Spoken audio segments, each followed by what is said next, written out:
My name is Jordan Taylor Wright, also known as TaylorCutFilms, and I am from the internet. I'm searching for something that makes me feel alive and free. Just kidding, that's where you guys probably think I'm from. You know, I started making films in high school in a video production class. It was the first year that our town actually had laptops, and video production was an elective. And I kind of fell in love with the process of making videos. Every single class and project that I had, I would make videos for them.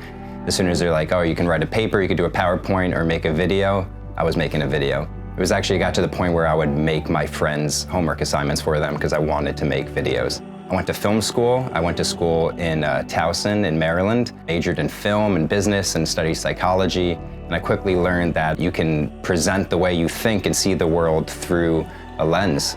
And I fell in love with that process. After I graduated school, I was lucky enough to tour with an artist named Chris Cab. He was signed to Pharrell at the time, and he was opening up for T-Pain and Gym Class Heroes. I was helping him make videos as well as T-Pain and Gym Class Heroes, and I was spending every second filming, and if I wasn't filming, I was making edits. From there, I remember getting back home and thinking that I would never work again. I had quit my job at Best Buy, I had graduated school. I was like, I don't know what I'm gonna do. Tour's done, I might as well retire.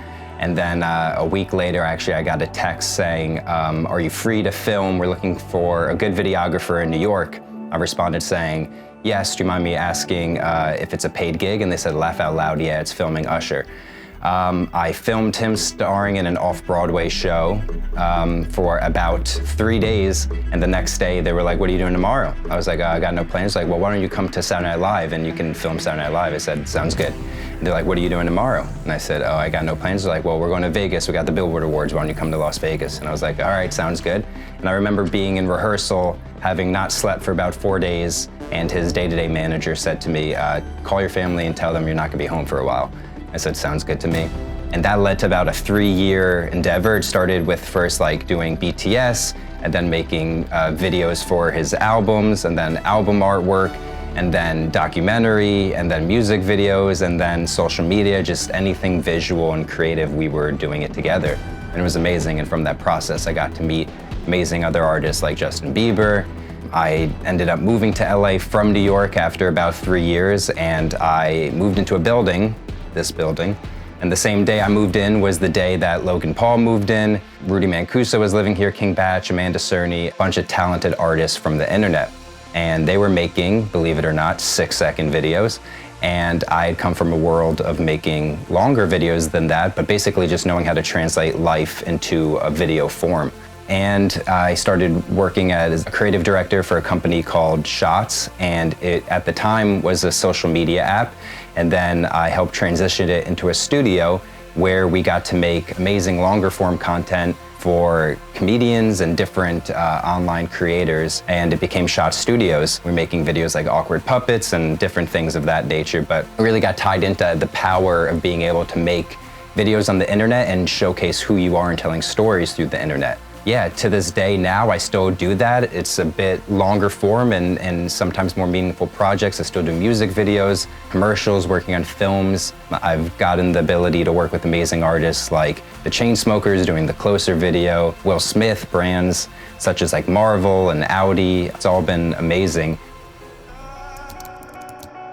As we all know, especially with the internet now, you can be your own billboard and your own vessel and marketing tool. I fortunately am able to teach courses online with video production courses. I also sell video filters.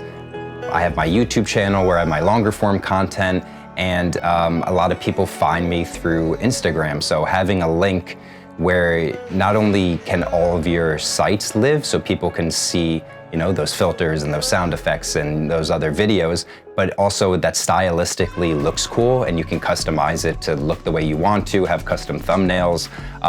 It's pretty huge. I was using other sites like Linktree and BioSite, and all of them are pretty standard, and I found myself constantly wanting to update it and put my kind of TaylorCutFilms touch on it. And I remember when I found Hoobie, I was like, oh, this makes sense. And yeah, it's been living in my Instagram bio ever since. And I'll update it every once in a while with different thumbnails and different videos that I have going on, but it's nice having the peace of mind and clarity of knowing that if anybody clicks on that link, they can find all the things that I'm working on and probably stay on the page for a while, because stylistically, it looks really cool. So a funny story that I actually remember in terms of having like a really tight deadline is I flew to Paris for Fashion Week, and I had the amazing ability to direct and create kind of this commercial spot for L'Oreal Paris and Balmain. They were doing a joint kind of fashion show together. So I got to film with these amazing models like Rena Shaikh and Barbara Palvin, and even Helen Mirren, the amazing actress, was there and a part of the fashion show as well. And it was just me and one other person, and we were kind of, getting amazing shots, but running and gunning with like the 1DX at the time and a Ronin S. So we were just quickly getting the shots that we can get. It was in front of the Arc de Triomphe. It was looking beautiful. But then we got done filming around 1 a.m, and the client turned to us and said, "Hey, we'd love to post this by noon tomorrow." And we're in Paris. Obviously, I don't have all of my editing equipment with me, just my laptop. I'm like, okay. So basically, me and a friend just stayed up in the hotel room all night, didn't sleep, found the best royalty-free song we can find for it, ended up making 2 one-minute videos and put it together, and Balmain ended up loving it, L'Oreal loved it, and they shared it the very next day, and then a lot of the models ended up posting and sharing it too. And I remember just thinking to myself, it's crazy how many people can see this and how it could affect people, and how quickly you can finish it with quote-unquote limited resources. Obviously, the camera is very nice and all that stuff, but it just goes to show the power of like your will to be able to want to make something and to be inspired to do it. With the dawn of the internet and the accessibility of people using their phone constantly and new platforms for people to consume stuff on, it really is huge for a creative like myself.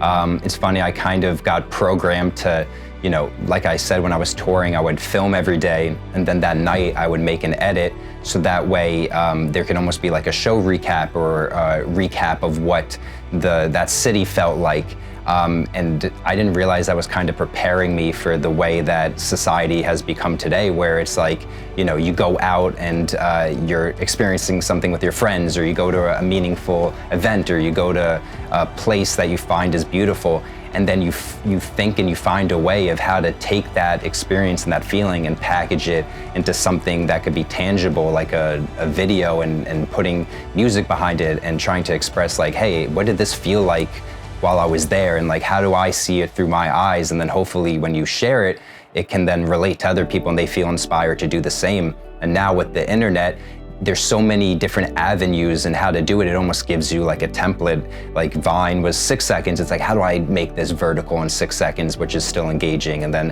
when Instagram went to 15-second video, it's like, how do I make this exciting in 15 seconds? Or TikTok, it's like, how do I then compile this to feel cool in this format? And now, even with YouTube, which I think is probably the place where I'm able to share the longest form of what I'm making, it's exciting because, it kind of gives you a broad umbrella of what to make, but then it's up to you to decide, like, how do you want to do that? Do you want to do it in 1 minute of you talking to a camera? Do you want to do it in 6 minutes of no speaking at all and just music? So I think the internet now has given, not just myself, but other inspiring creators the ability to showcase who they are, and then to have it be instantaneously reached. You can see right away who's engaging with it, how many people, how it's being shared.